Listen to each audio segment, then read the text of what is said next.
मैं हूं आयशा उमर और आज की एपिसोड में मेरे गेस्ट हैं Ali Khurshidi from MQM। How do you respond to someone who is very upset with you? आप किस तरह डील करते हैं? एक चीज जो मैंने सीखी इस सियासत में आके वो थी पेशेंस। टॉप 3 मसले आजकल क्या है? इस शहर की कोई सुन रहा नहीं है, सबसे बड़ा मसला ही है। सबसे बड़ा मसला है नोबडी इज लिसनिंग। पहले लोग बड़े शहरों में क्राइम करते थे और वो फिर रिमोट एरियाज में चले जाते थे। अब उल्टा हो गया, पूरे पाकिस्तान में लोग क्राइम कर रहे होते हैं और वो शहर में आ जाते। बिल्कुल, हम बहुत कुछ अच्छा कर सकते हैं। इंक्लूसिविटी लानी होगी। कैसे आ सकती है? जिसकी जहाँ पे जितनी नुमाइंदगी, उसको वहाँ पे उतने इख्तियार। अगर MQM के अलावा किसी और पार्टी को ज्वाइन करना पड़ा तो किस पार्टी को ज्वाइन करेंगे? क्योंकि किसी भी पार्टी का नहीं। Your favourite political leader? कायदे मोहम्मद अली जिन्ना। सबसे सेफेस्ट इलाका कराची का आपको लगता है क्या है? कराची से 20 फीट अगर आप ऊपर चले जाएं तो सबसे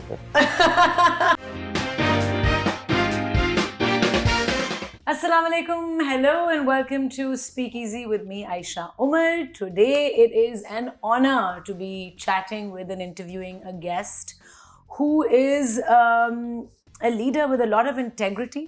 He comes from a hard-working middle-class background. He represents the common man in Pakistan. He doesn't come from a political family or a connected or powerful family. And he truly is the voice of urban Sindh, I believe. He belongs to the Muttahida Qawmi movement, MQM, and currently is serving in Sindh Assembly as the opposition leader. He speaks really well. And I think from what I know of him, but we'll get to know him a little more, and from what we all know of him, values like integrity, education, honesty, authenticity are very important to him. So please welcome my guest in today's episode, Ali Khurshidi. Assalamu alaikum. जी वालेकुम सलाम। I really admire the way you speak. Does that come naturally to you, Ali sir? Well, I'll be honest with you. चूंकि वो कहते हैं ना, वो political family या घराने से कोई ताल्लुक तो था नहीं। हाँ. तो जो हालात और वाकयात जिंदगी में जब आप प्रोफेशनल लाइफ में होते हैं तो उसमें से गुजर के जो एक्सपीरियंस गेन करते हैं उसी को बस मैंने जो है वो चैनलाइज किया। तो वो रिवायती तौर पे अब लगता है कि somehow सब लोग कहते हैं कि जी आप बेहतर अंदाज से जो है वो इश्यूज को टेक अप कर लेते हैं जैसे। तो वो इट टेक्स टाइम। स्टार्ट में नहीं था ऐसा, but as the days goes आपको एक्सपीरियंस गेन होता रहता है। तो इट्स माय 7th ईयर। तो उसमें फिर मुझे अबैज मिल गया है कि अब मुझे परेशानी नहीं होती कि इश्यूज पे बात करना और बेहतर अंदाज से बात फ्लोइंग आता है। तो anybody you look up to जो बहुत अच्छा बोलता और आप सीखते हैं उनको देख के? ओवर द इयर्स आपने कुछ लोगों को बोलते देखा and you were inspired by them? Well, बहुत सारे लोग हैं और I will be honest with you. मैं जब समझ लीजिए कि प्री 2018 की अगर मैं बात करूं, when I was not in politics, before you were elected. Yes. तो उस जमाने में वो पाकिस्तानी सियासत पे आपको पता है कि एक चाय के होटल पे चले जाएं तो वहाँ पे भी पाकिस्तानी सियासत डिस्कस हो रही होती है। और कहीं कुछ लोग वो फारिग औकात में बैठ जाते हैं तो उधर भी जो है वो सियासत डिस्कस हो जाती है। तो हमारे शायद सियासी जो डिस्कशन है वो बड़ी नॉर्मल रहती है। मेरे लिए पॉलिटिक्स पैशन था और मैं उसको कैरी करता था। ऑब्वियसली मैं वैसे तालीमी एतबार से तो मैं इंजीनियर हूँ और मैंने ग्रेजुएट किया था सर सैयद यूनिवर्सिटी से और उसके बाद फिर 4 साल यहाँ इंडस्ट्री में सर्व किया एंड देन मैं मुल्क से बाहर चला गया था 2012 से लेके 2018 तक। I was not in Pakistan. Well, gulf में ज़्यादा, मेनली सऊदी अरब में मैंने मेरी एक्सपर्टीज जो है वो पावर प्लांट में इंस्ट्रूमेंटेशन इंजीनियर की थी, तो वहाँ ज़्यादा सर्व किया। तो वहाँ पे होता ये कि आप जब पॉलिटिक्स डिस्कस हो रही होती थी, पाकिस्तानी हालात और ये सारी चीज़ें, तो उनमें बहुत सारे ऐसे लोग थे जो मुझे बड़ा मैं इंस्पायर करता हूँ। अगर मैं सिर्फ MQM की बात करूँ तो हैदर अब्बास रिजवी साहब वो हैं, फैसल सब्जवारी हैं। तो उनको देख के उनसे सीखना, और फिर बाकी जमातों में भी बहुत सारे ऐसे लोग हैं जो बड़ा अच्छा बोलते हैं और वो कहते हैं ना वॉइस ऑफ द मैसेस वाली बात। तो उनसे देख के मैंने इंस्पिरेशन ली ऑब्वियसली, बट मैं चूंकि पॉलिटिक्स में हार्डकोर था नहीं तो मुझे अच्छा लगता था उनको सुनना। तो वो चीज़ें थी, पैशन था पॉलिटिक्स का।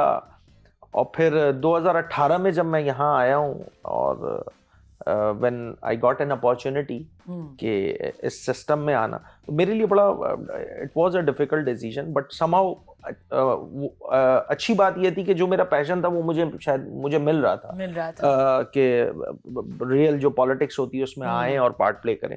बट पर्सनली मेरी अपनी फैमिली और ये तमाम चीज़ें, उसमें बड़ा डिसीजन लेना कि बिल्कुल एक परपेंडिकुलर शिफ्ट ना मैं तो ये अपॉर्चुनिटी जिसकी आप बात कर रहे हैं और ये मौका आपको मिला, how did that happen? Passion तो आपका था पॉलिटिक्स, स्कूल कॉलेज से था? यूनिवर्सिटी से। Yes. So you manifested it for yourself कि ये होना है मेरी जिंदगी। तो अपॉर्चुनिटी कब और कैसे मिली? Well, I'll be honest with you. March 2018 I came back to Pakistan और मैं फिर आ गया था। फिर यहाँ मैंने कोशिश की थी कि मैंने कुछ मल्टीनेशनल कंपनीज थी उसमें अप्लाई किया था और मुझे ऑफर लेटर्स भी आ गए थे। और मैं बस डिसाइड कर रहा था कि यहाँ थोड़ा सा सैलरी अच्छी है और यहाँ पे जो है वो फ्यूचर वो कहते हैं ना सिक्योर जॉब जो है वो, तो उसी कश्मकश में मेरे जो मुझसे बड़े भाई हैं वो MQM के वर्कर हैं और ही डिस्कस विद मी और उन्होंने कहा कि there is an opportunity, election आने वाले हैं, जुलाई में इलेक्शन है। और MQM में एक रिवायत रही है हमेशा से, ऑल्दो के 2016 के बाद obviously things have change now as far as MQM is concern, but जो बेसिक्स है हमारे आज भी वही हैं। तो उसमें यह था कि ग्रास रूट से MQM जो है वो लोगों को अपॉर्चुनिटी देती है कि आएँ और अगर MQM समझेगी कि आप बेहतर अंदाज से लोगों का मुकदमा या MQM का मुकदमा पेश कर सकते हैं असेंबली में, तो MQM is the only political party, मुझे ऐसा लगता है, जो बिल्कुल मेरिट पे कम से कम ये वाली अपॉर्चुनिटी देती है। और same thing happened with me. और मैंने 2018 में भाई ने जब मुझे कहा तो मैंने कहा ठीक है जी, बिस्मिल्लाह करते हैं। तो भाई पहले से थे भाई जी MQM का वर्कर हैं वो, और वो जो इलाकाई UCs होती हैं उसमें उनकी जिम्मेदारियां थी, तो उन्होंने जब अपॉर्चुनिटी दी तो मुझे अभी भी याद है मेरे 7 इंटरव्यूज हुए थे। मुझे ऐसा लगा था, मैंने कहा मुझे इतने जॉब पे इंटरव्यू नहीं देने पड़ते जितने मुझे जो है वो एक लाजमी सी बात है, एक प्रोसीजर था MQM का। स्कैरी इंटरव्यूज थे? Well not much. उन्होंने बेसिकली वही बातें की थी, बुनियादी चीज़ें पूछी थी और उसके बाद फिर पॉलिटिक्स से ऑब्वियसली चूँकि एक सियासी उस सिस्टम में आप आ रहे हो, इंडक्ट हो रहे हो, तो उसमें उन्होंने बेहतर समझा मुझे कि this is the right guy to represent that part of Karachi.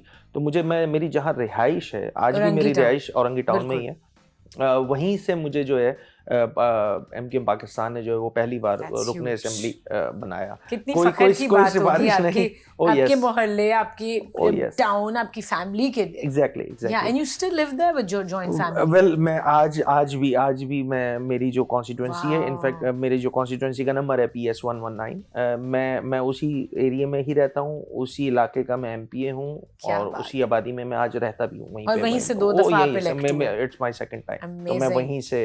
वहाँ के लोगों से तो you must be very close. Oh yes, they are all family for you, आप तो नाम से जानते होंगे। जी ऐसा ही है वो। अब कभी-कभी इसका अब जब ऐसी पोजीशन पे आ जाते हैं ना, तो इसके पॉजिटिव भी हैं और नेगेटिव भी हैं। बिल्कुल, क्योंकि हर बंदा आपको डायरेक्टली अप्रोच करता होगा कि एक्सेसिबिलिटी का बिल्कुल इशू नहीं है। मेरा घर जहाँ पे था वहीं पर ही है और एवरीवन नोज के ये अली खुर्शीदी था, पहले यहीं पे रहता था, अब ये MPA बन गया है। 2018 की मैं बात बता रहा हूँ, तो लोग रात को 2-2 बजे भी घर पे आ जाते थे कि मेरे यहाँ बिजली नहीं आ रही। अच्छा, और सियासतदानों का एक ऐसा है सिस्टम के वो लोगों से शायद दूर हो नहीं सकते। ठीक है, अच्छे लगे कुछ लोग जिनके काम हो जाते हैं, ऑब्वियसली दुआएं दे रहे होते हैं, और जिनके नहीं हो पाते तो फिर वो गुस्सा भी करते हैं, तो एक्सप्रेस कर रहे होते हैं फ्रस्ट्रेशन। एक चीज जो मैंने सीखी सियासत में आके वो थी पेशेंस, कि आप you have to listen. How do you respond to someone who is very upset with you?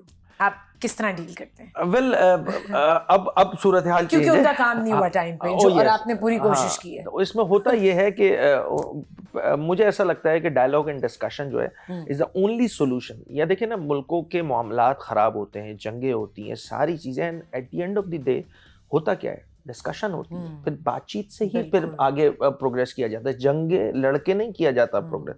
तो वो मेरे जहन में एक बात रहती है कि यार सब बातें अपनी जगह, बट एटलीस्ट उसकी बात सुन लो। और हम जिस एरिया या शहर की, अगर मैं पूरे की बात करूं, शहर कराची की, बड़ा ज़बरदस्त शहर है मेरा, हम सब का।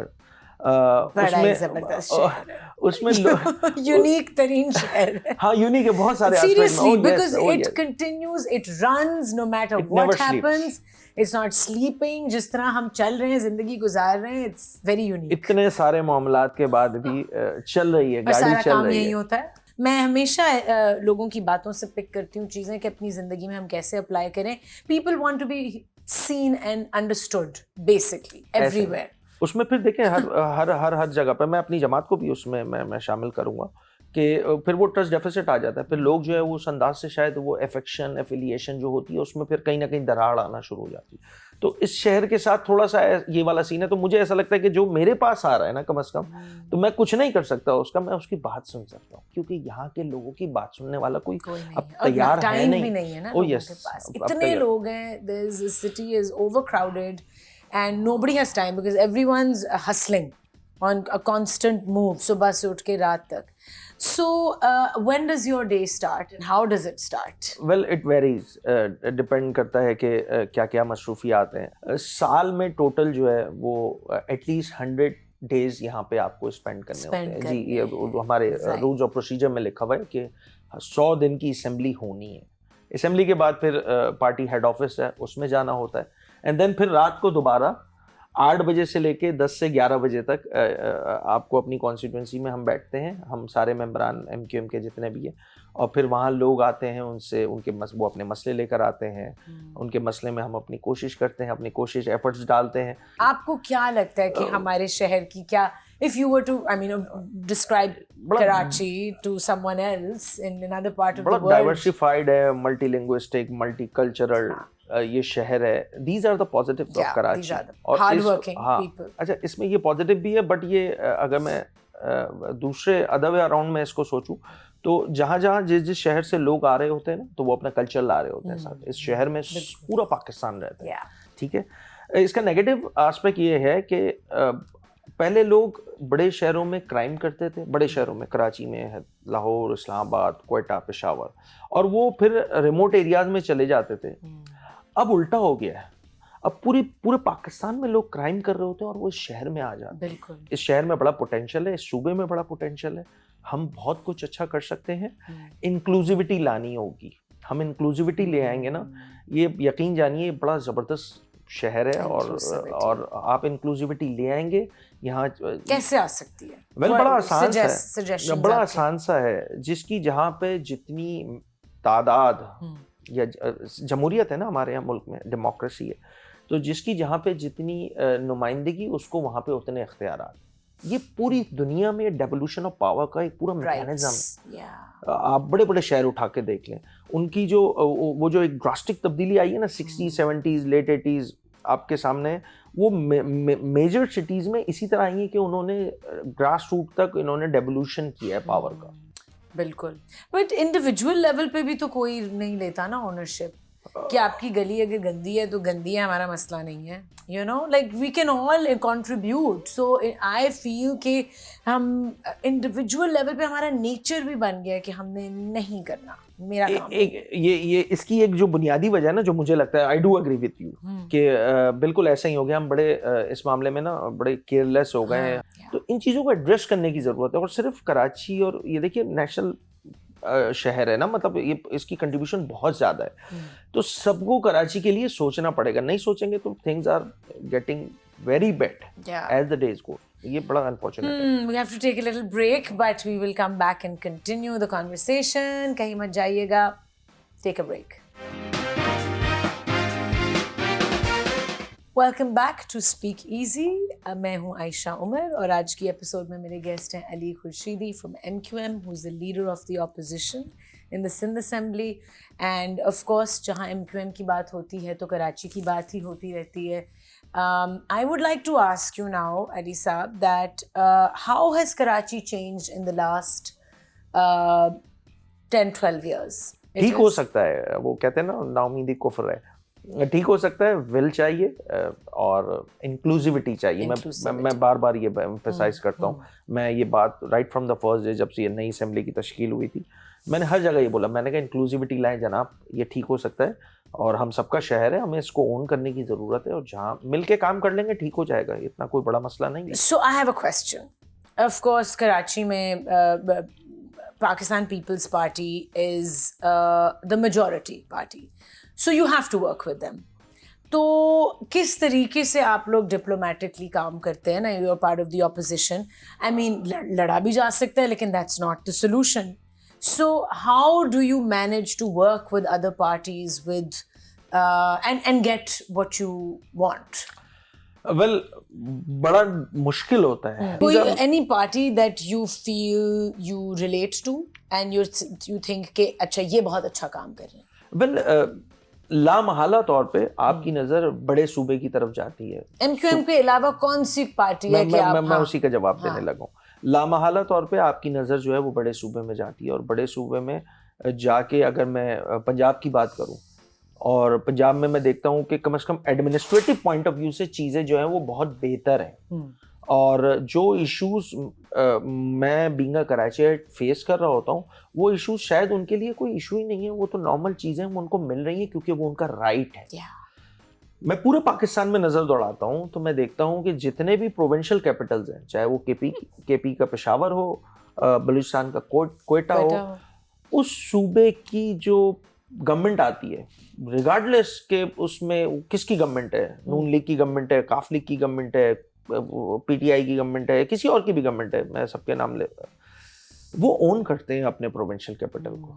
This is the end now it's so sprawling and so big कि कंटेन करना भी मुश्किल हो रहा है. सेटअप कर रहे हैं ऐसे यू नो रिवर्स ऑस्मोसिस, जी आरओ प्लांट्स वगैरह तमाम चीजें, आरओ प्लांट्स. सो उन्हीं पे रिलाई करते हैं छोटे एरियाज के. आई नो सम फ्रेंड्स जो डिफरेंट जगहों पे जाके पानी सप्लाई कर रहे हैं तो वो करते हैं रिलाई उन पे. तो why can't that be done on a national level? इस तरह के छोटे छोटे प्लांट्स हर जगह क्यों नहीं रेप्लिकेट हो सकते? पहले सूबे में लगे थे. अच्छा, लगे थे. इस सूबे में लगे थे उन एरियाज में जहाँ पर लाइक मैं मिसाल देता हूँ, थर्ड डेजर्ट है. अब वहाँ पे आप इंफ्रास्ट्रक्चर नहीं बिछा सकते हो पानी का ना, जो है वो पॉकेट्स में आबादियाँ हैं, तो उनके लिए गवर्नमेंट ने एक आरओ प्लांट की स्कीम दी थी. सो देन फिर आगे किस तरह बढ़ना है? अब इतनी फ्रस्ट्रेशन अगर आ रही है, so what do you see in the future?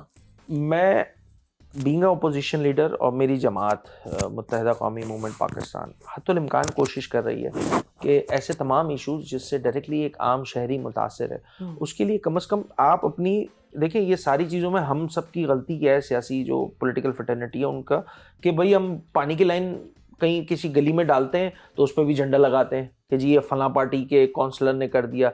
अच्छा, क्या करे, क्योंकि वो रिवायत बन गई है.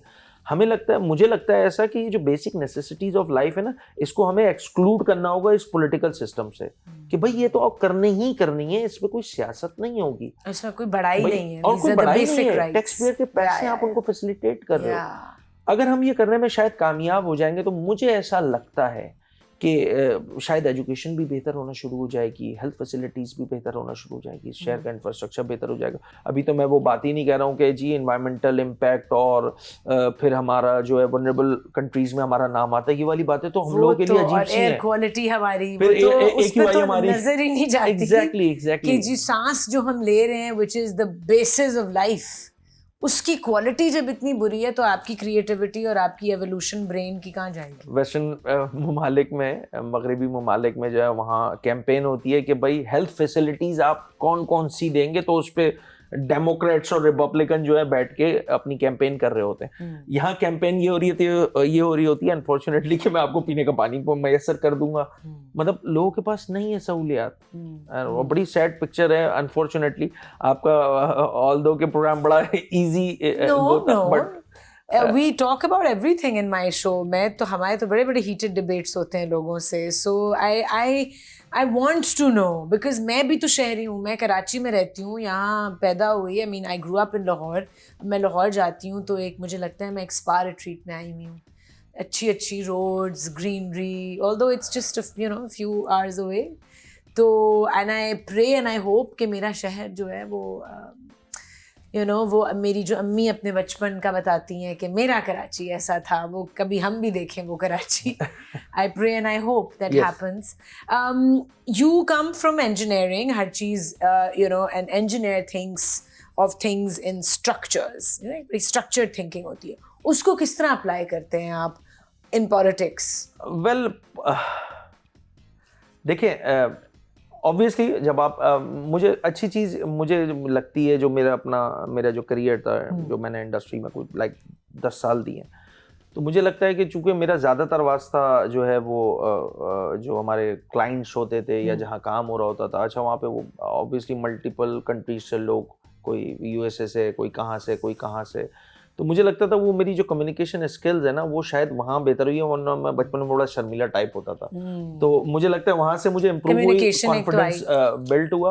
और अब ये है कि वो चीज़ मुझे बड़ा इसमें सहारा देती है पॉलिटिक्स में, कि बातचीत, डायलॉग, डिस्कशन, और फिर लॉजिक से लोगों को कन्विंस करना. तो जब आप लॉजिक से बात कर रहे होते हो ना, तो फिर सब सुनते हैं.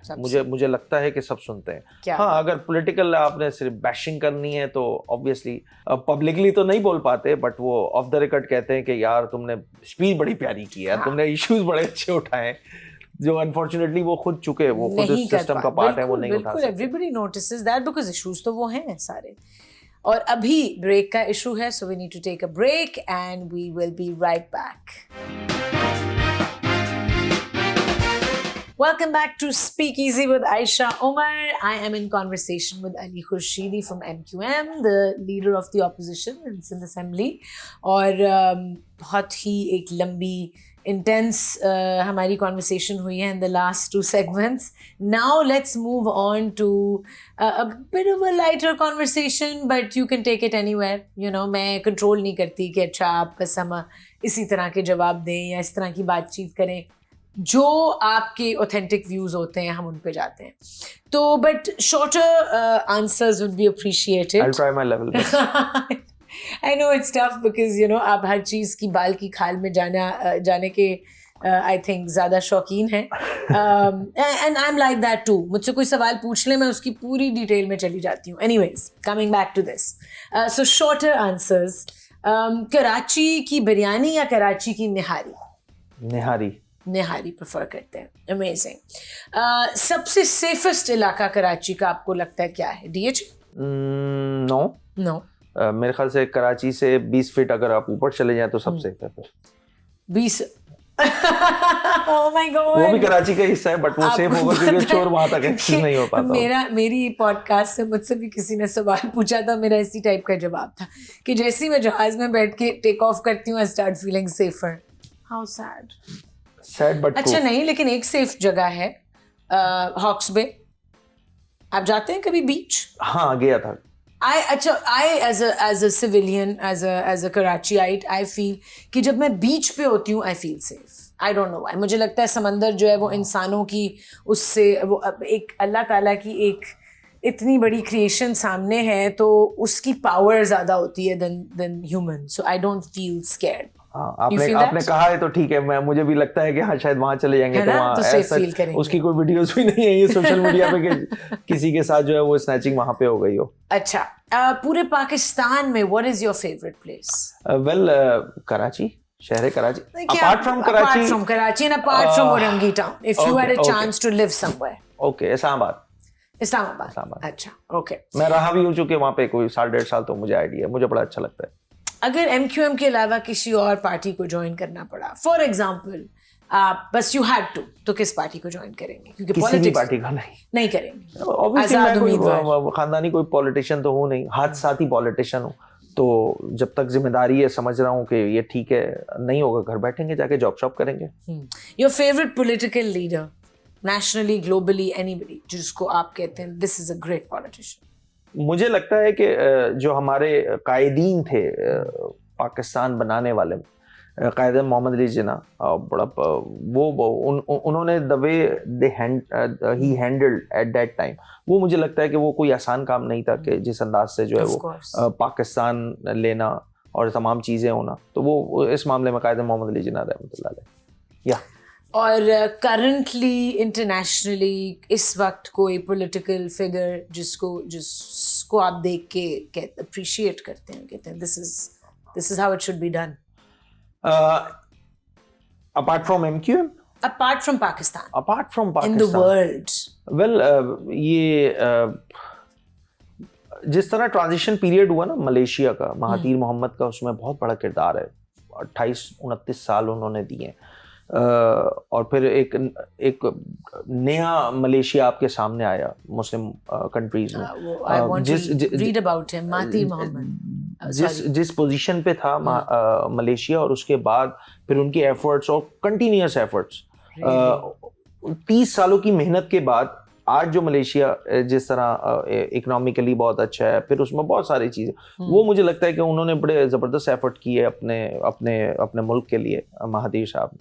वो बिल्कुल हम सबके लिए बड़ा आइकॉनिक वो है उनको, बल्कि इनफैक्ट एक पाकिस्तान की हमारी ये जो हमदर्द यूनिवर्सिटी है, उन्होंने भी एक मरतबा यहाँ आए थे, तो आई वाज लकी इनफ कि मैं उस प्रोग्राम में था, मैं स्टूडेंट था एट दैट टाइम, तो मैंने उनको सुना भी है, तो वो मैं बड़ा एडमायर होता हूँ उनसे, उनके पॉइंट ऑफ व्यू से। One word that you would use to describe Karachi? Karachi जान है, कराची पहचान है। जान। हाँ, जान है कराची जान है। Good word. If you, ये सवाल मैंने आपसे पूछा था, लेकिन उसका बहुत हम एक लंबी वजाहत वाले जवाब में चले गए, पर अब इसकी मुझे शॉर्टर फॉर्म बताएं। If you were chief minister for 7 days, what are the top 3 things you would work on immediately? Devolution of power, service delivery या बेसिक नेसेसिटीज पे इमीडिएटली काम करना, जिस पर ऑब्वियसली मासेस को ठीक हो जाएगा, और फिर ये सूबा जो है वो एग्रीकल्चर बेस्ड हमारे इकोनॉमी यहाँ पे मौजूद है, वो शायद मुझे लगता है अंडर यूटिलाइज है, तो हमें मॉडर्नाइजेशन की तरफ जाना होगा। तो पूरे सूबे में ये 3 चीज़ें बहुत इंपॉर्टेंट है, अर्बन सेंटर्स, रूरल एरियाज, और फिर ओवरऑल डेवोल्यूशन होगी तो पूरा इम्पैक्ट कराची से एक कोने से लेकर दूसरे कोने तक आएगा। ये 3 इंपॉर्टेंट चीज़ है। अमेजिंग। अच्छा, in this extremely chaotic stressful life, वैसे तो मैं कहूँगी हर कराचीआइट की लाइफ केओटिक और स्ट्रेसफुल होती है जब तक आप घर नहीं पहुँच जाते, आपकी क्या कोई ऐसी माइंडफुल प्रैक्टिस होती है, या किसी सेशन से पहले कोई आप अपने साथ एक everybody has different ways of keeping their nerves काम, आपकी क्या कोई प्रैक्टिस है या कोई सेल्फ टॉक होती है अपने साथ, किस तरह करते हैं? वेल, जब मुझे पता होता है कि मुझे तकरीर करनी है, बात करनी है, और फिर बजट वगैरह में कोई 3 घंटे बात करनी होती है आपको, तो मैं 15 मिनट अपने आप से बात कर लेता हूँ पहले। अमेजिंग। तो वो बड़ा जबरदस्त शीशे में देख के, शीशे में उमूमी तौर पे ज्यादातर मैं कोशिश करता हूँ शीशे में देख लूँ।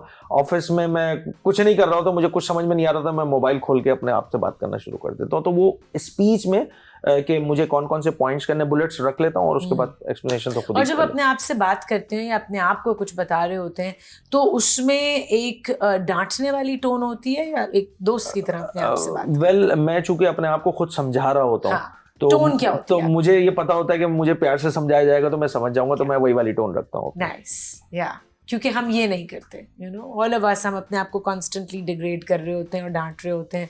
सो this is something that I am trying to do also, कि प्यार से अपने आप से बात करनी है, और फिर वो ट्रांसलेट होगा आगे।